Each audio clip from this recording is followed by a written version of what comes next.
ಇಷ್ಟು ವರ್ಷ ಆಗೈತೆ, ಈಗಲಾದರೂ ನಮ್ಮ ಉದ್ದೇಶ, ನಮ್ಮ ಕಷ್ಟ ಏನು ಅಂತ ಅವ್ರಿಗೆ ಗೊತ್ತಾಗಬೇಕು ಅನ್ನೋ ಒಂದು ಉದ್ದೇಶಕ್ಕೆ ನಾವು ಹೋಗಿ ಒಂದು 4:15 ಗಂಟೆಯಲ್ಲಿ ತುಮಕೂರು DC ಆಫೀಸ್ ಮುಂದೆ ಕೂತ್ಕೋತೀವಿ. ಎಲ್ಲರೂ ಸೇರಿನೇ ಅಷ್ಟು ಇಷ್ಟ ತೊಗೊಂಡೋಗಿ ಚಿಕ್ಕದಾಗಿ ಒಂದು ಅವ್ರಿಗೆ ತೋರಿಸ್ಬೇಕು, ಗೊತ್ತಾಗಬೇಕು ಅನ್ನೋ ಕಾರಣಕ್ಕೆ ಗುಡ್ಲುಗಳನ್ನ ಹಾಕೋತೀವಿ. ಅಷ್ಟರಲ್ಲಿ ನಮ್ಮ ಸರ್ರು ಅಲ್ಲೇ ಇದ್ದವ್ರಿಗೇನೋ ಅವ್ರಿಗೆ ವಿಷಯ ತಿಳಿದು ಅಲ್ಲಿಗೆ ಬರ್ತಾರೆ.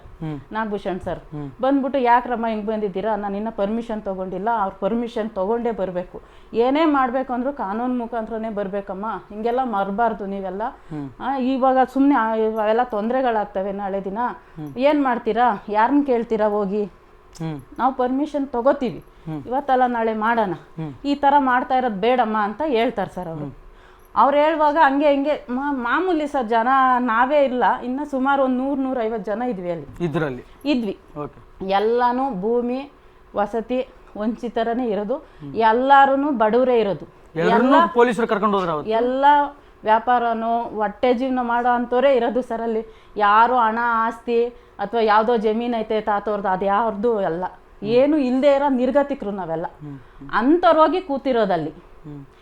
ಅವ್ರೇನು ಹೇಳ್ತಾರೆ, ಇಲ್ಲ ಕೂತ್ಕೊಳ್ಳಬಾರ್ದು, ನಾಳೆ ಸಿದ್ದರಾಮಯ್ಯವ್ರು ಬರ್ತಾ ಇದ್ದಾರೆ, ನೀವು ಮಾಡ್ತಾ ಇರೋ ತಪ್ಪು ಹಂಗೆ ಹಿಂಗೆ ಅಂತ ಅಲ್ಲಿಂದನೇ ಗಲಾಟೆಗಳು ಸ್ಟಾರ್ಟ್ ಮಾಡಿಕೊಂಡು ಪೊಲೀಸ್ನವ್ರನ್ನೆಲ್ಲ ನಮ್ಮ ಸುತ್ತಕೊಂಡು. ನೀವು ಹೋರಾಟ ಮಾಡುವಂತಹ ಸಂದರ್ಭದಲ್ಲಿ ಹಲ್ಲೆ ಏನು ಮಾಡಲಿಲ್ವಾ, ಅಥವಾ ಪೊಲೀಸರು ಏನಾದರೂ ಲಾಠಿ ಚಾರ್ಜು ಆ ಥರದ್ದು ಏನಾದರೂ ಮಾಡಿದ್ರ ಅಂತ? ಲಾಠಿ ಚಾರ್ಜ್ ಏನು ಮಾಡಿಲ್ಲ, ಅವ್ರೇನು ಕಾನೂನು ಮುಖಾಂತರ ಬಂದಿಲ್ಲ, ನಾಳೆ ಸಿದ್ದರಾಮಯ್ಯ ಬರ್ತಾ ಇದ್ದಾರೆ, ಗಲಾಟೆಗಳು ಮಾಡಂಗಿಲ್ಲ ಇಲ್ಲೆಲ್ಲ, ನೀವೇನಕ್ಕೆ ಬಂದ್ರಿ ಇವಾಗ, ನಿಮ್ಮೇಲೆ ಕೇಸ್ ಹಾಕ್ತೀವಿ ಹಂಗೆ ಹಿಂಗೆ ಅಂದ್ರೆ ಧಮ್ಕಿ ಹಾಕ್ತಾರೆ ಅಷ್ಟೇ.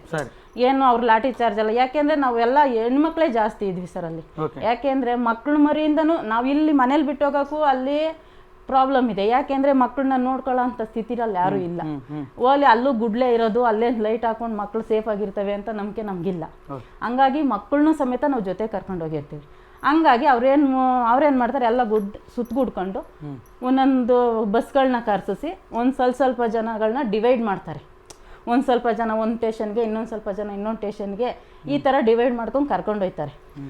ಕರ್ಕೊಂಡು ಹೋಗಿ ಅಲ್ಲಿ ಇಟ್ಕೊಂಡು ಸಂಜೆವರೆಗೂ ನಮ್ಮನ್ನ ಅಲ್ಲೇ ಇಟ್ಕೊತಾರೆ ಸರ್, ಇಳಿಸ್ಕೊಂಡು ಹಂಗೆ ಹಿಂಗೆ ನೀವು ಹೋಗಂಗಿಲ್ಲ, ಹಿಂಗೆಲ್ಲ ಹೋದ್ರೆ ನಾವು ನಿಮ್ಮ ಮೇಲೆ ಕೇಸ್ ಹಾಕ್ತೀವಿ, ಹಂಗೆ ಮಾಡ್ಬಿಡ್ತೀವಿ ಹಿಂಗೆ ಮಾಡ್ಬಿಡ್ತೀವಿ, ಕಾನೂನು ನಮ್ಗೆ ಕಾನೂನು ಗೊತ್ತಿಲ್ಲ.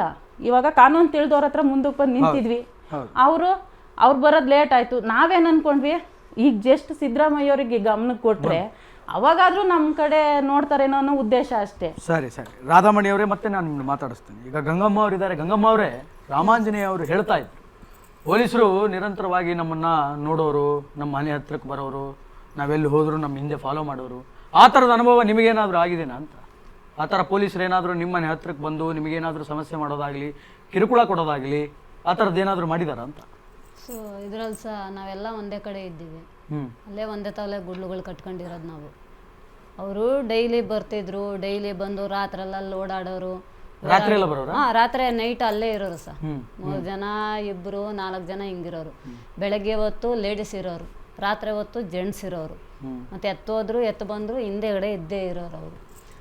ಇವಾಗ ನಮ್ಮ ಹೊಟ್ಟೆಪಾಡು ನಡಿಬೇಕು ಅಂದ್ರೆ ಒಂದು ವ್ಯಾಪಾರಕ್ಕೆ ಹೋಗ್ಬೇಕು ನಾವು, ನಮ್ಮ ಹಿಂದೆಗಡೆ ಬಸ್ ಸ್ಟ್ಯಾಂಡ್ ತನಕ ಫಾಲೋ ಆಗೋರು, ಗಾಡೀಲಿ ಬರೋರು, ಇಲ್ಲಾಂದರೆ ಯಾರನ್ನ ಒಬ್ಬರನ್ನ ಕಳಿಸಿರೋರು, ಒಬ್ಬರು ಸಿವಿಲ್ ಡ್ರೆಸ್ ಆಗಿರೋರು, ಒಬ್ಬರು ಕಾಕಿ ಡ್ರೆಸ್ ಆಗಿರೋರು ಸಹ.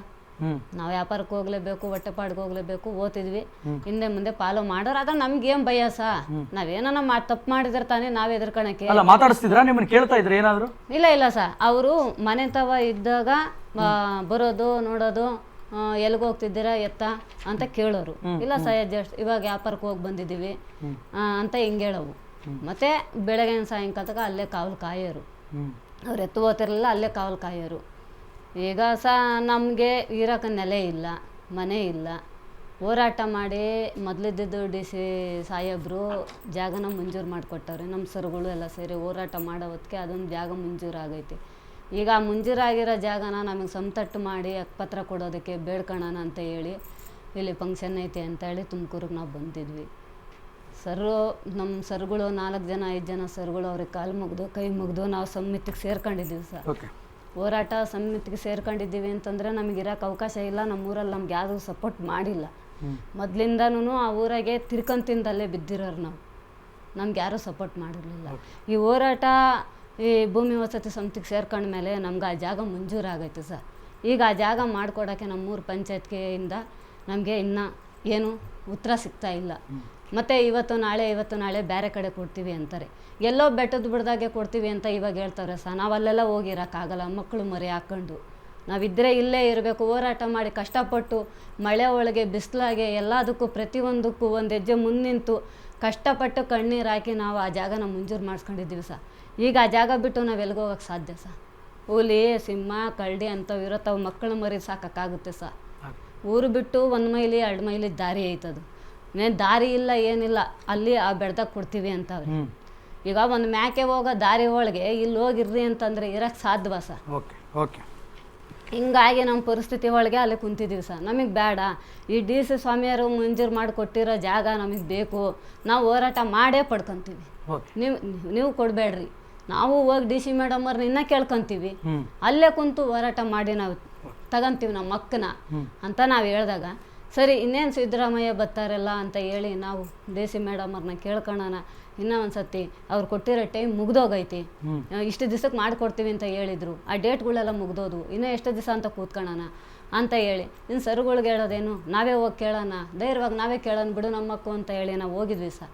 ಆದರೆ ಇಲ್ಲಿ ನೀವು ಹೋರಾಟ ಮಾಡಬಾರ್ದು, ಪರ್ಮಿಷನ್ ಇಲ್ಲ, ಹಂಗೆ ಹಿಂಗೆ ಅಂತ ಹೇಳಿ ನಮ್ಮ ಸರ್ಗಳು ಬಂದಿರಲಿಲ್ಲ ಸರ್.